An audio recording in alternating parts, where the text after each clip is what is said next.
Hello, it's me, Faith the Faitherson. I don't know why I said that, but yeah. In this video, I was looking through my photo gallery, right? And I saw my very first audition that I did. Yes, my very first. And it was actually pretty recent, like I would say around like a month ago. Yeah, I know. I have experience with voice acting, trust me. I've just never had the ability to step up and do auditions, please. Anyways, before I show you the audition, coming from not an experienced voice actor, but a person who is really passionate about voice acting and likes to be in as many projects as she can tell you tips on feeling better about your voice acting. Okay, I feel like that tone wasn't needed.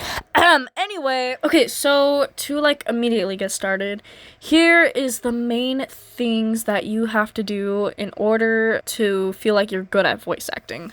Okay, number one, warm up. You may think that when you voice act, you audition for stuff, maybe, or like, yeah, you just do it for funsies. You think you maybe sound bad and like you need to retake it, but like each retake is like horrible in your opinion. Well, actually, it's not cause it's just genuinely horrible, cause I mean, you have to start somewhere, you know what I mean? Like, even if it's bad or like you think it's bad, you have to start off somewhere.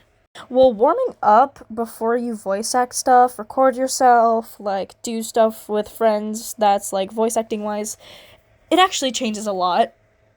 Yeah, like a significant amount. I'm not even kidding about that. Some examples of warming up, if you don't know some examples, and if you'd like some examples, are like doing scales, like, you know, do, re, mi, fa, so, blah, blah, blah. You can also do some improv.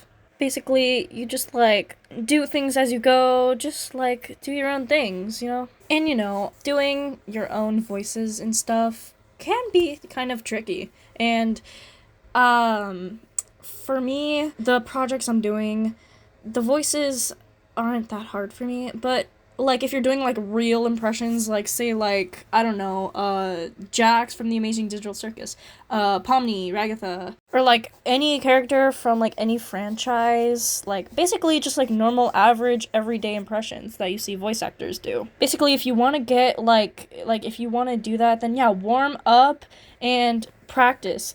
Like people say the phrase, practice makes perfect. So yeah, if you just think that you just sound bad like every retake, or if like you think that one retake is super good but you have a voice crack at the end, then it could be because you didn't warm up, or like you forgot to, or you just, I'm just saying this honestly, maybe you don't practice that much. And the you don't practice that much part is mainly directed to like beginning voice actors who are watching this right now. So to conclude, the first reason, basically, you want to do warm-ups and practice as much as you can if you want to get that up there voice. Like if you think that you could win an audition type. Okay, moving on. Basically, for me, there was an audition that someone named Caleb DeCoffee originally made about a game called Five Shifts at the Nest. And for that audition, he was actually looking for any gender, just someone who fit his predictions on who the radio guy or gal would sound like. And believe it or not, out of all the submissions slash auditions for the radio guy slash gal role in Five Shifts at the Nest, I was actually one of the two radio gals only.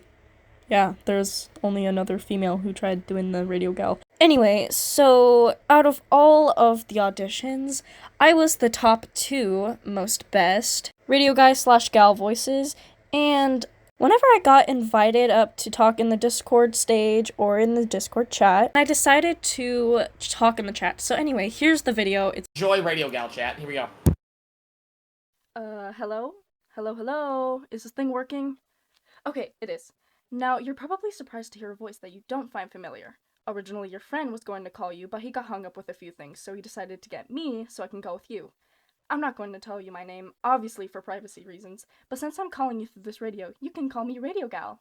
You're probably now wondering how I'm even calling you in the first place. The truth is, I'm actually in the same place as you are, but I'm not going to tell my location because I don't want to be found by the Grumbles. Speaking of them, that brings us to the topic of this phone call.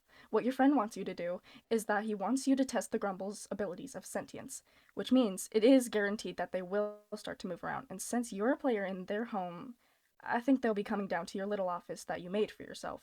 Now, obviously, you should have a ton of muscle memory. There are buttons on your left and right that control the lights and doors. You press the light buttons to turn on the lights. You press the door buttons to open and close the doors, yada yada yada.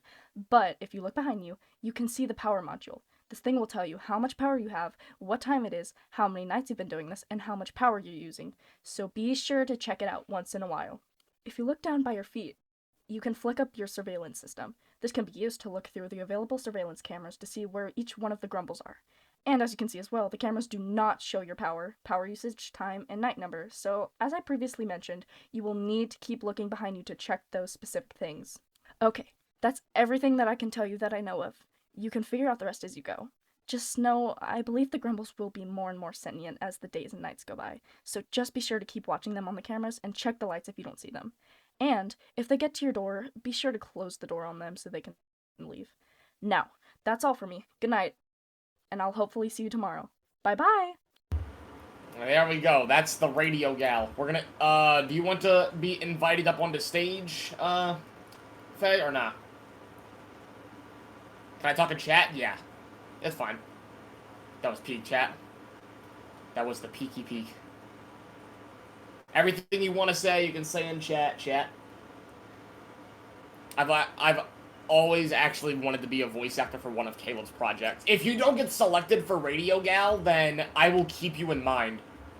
Legit, I'll keep you in mind. I will keep you in mind for future projects. So just keep that as a reminder, okay? If you don't get, picked for Radio Gal, then I'll keep you in mind for future... I'll keep you in mind for future projects. So that was my audition, and that was my very first audition because I've been voice acting for about 1 to 2 years, right? But I've never, had the ability to, step up and be brave, because back then, I wasn't that social. I was more of an introvert. Anyways, so that's an example of an audition, and looking back on that, I feel like I could have been a little bit more slower, with the dialogue, because the person who won the audition actually was more slower. They were more of, what Caleb was expecting, and I didn't, warm up or practice that much, before I did the audition. So looking back at it now, I feel like that's the reason why maybe I didn't get the role, but still, it's very cool that I'm in 5 Shifts at the Nest 2, which is the quote-unquote future project that Caleb is keeping me in mind for. So, yay! Yippee! Yay! So anyway, yeah, that's what I wanted to conclude, and, you know what? I might as well just give you, a Radio Gal impression with a very cool and epic voice effect. Yeah, woohoo. Anyway, I'm gonna show a joke audition that I did for another one of Caleb's, projects. It's called The Growth of Giggle Alternate Universe. Basically, he's wanting a worker Grumble, so it's, non-addition I do, because if you really think about it, for context, it's literally a male character, dog, and I'm female. I know I have a deep voice, but duh! Anyway, here's the joke audition. Yes, I was. I thought sleeping on the wooden floor would have been uncomfortable, but it wasn't at all. Also, you can call me Radio Gal Gahook from 5 Shifts at the Nest 2. Wow! It'll be easier to grab my attention. I'm good. Thank you for asking, though. Yeah, so, I didn't lock in for that one. Super cool, epic radio effect, am I right, guys? Yeah, wink, wink, hint, hint, nudge, nudge. Okay, what the f***? So we're just gonna ignore that last part. Anyway, so, yeah, that's all I wanted to show y'all. I mean, this video is, yeah, long enough. Anyway, yeah, I hope y'all enjoyed that very silly, epic audition I did that I found. Anyway, bye-bye, peace, Faith the Faithers out.